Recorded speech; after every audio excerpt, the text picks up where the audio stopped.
I made my 92-year-old neighbor feel like a giddy kid again, but I can't stop crying about it. I used to live next to this extremely ancient old man, who was every bit as pure-hearted and kind as he was delirious and crazy. He was a war too, in his words, vet.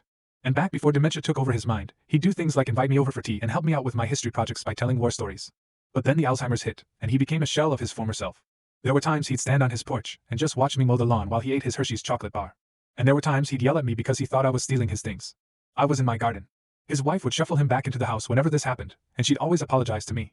Well, about 3 weeks ago I bought a truck that I had dreamed about owning. It was huge, blacker than my first ex-wife's heart, and even prettier than my second ex-wife.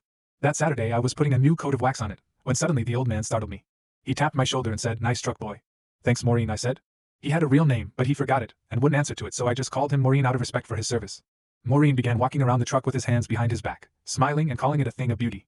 He told me about a truck he'd owned at some point in his life, and what he did next absolutely blew my mind. He perfectly recalled the day he drove it to pick up his wife to drive them to their wedding. He said he still remembers how beautiful her dress looked, how her hair was done, and how he felt like the luckiest man alive. I may forget a lot of things, but that I never will. I felt my heart melt for him, and then right as I was about to say something, he did something even more shocking. He rifled through his pockets, pulled out all the change he had, and said, "I'll give you $1.13 if you take me for a ride." Huh? I stammered. "You really want a ride? Damn it, Kyle, I gave you that house. Take me for a ride and I'll give you my dollar." My name isn't Kyle, and he didn't give me my house, but whatever. "What about your wife? Won't she wonder where you're at?" I asked. "That sweet woman always knows where I am. I told her I was coming to look at your truck.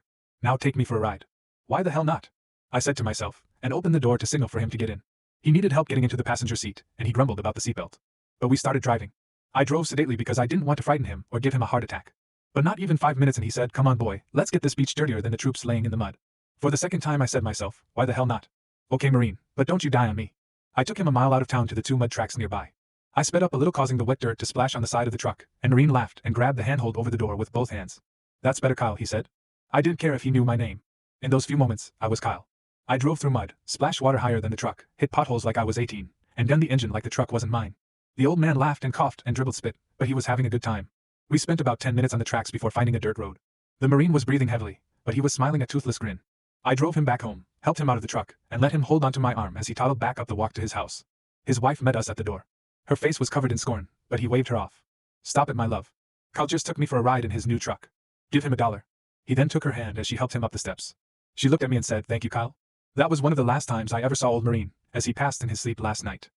I heard the ambulance early this morning, and his wife came over around 8 o'clock to tell me. She said he couldn't stop talking about Kyle's truck.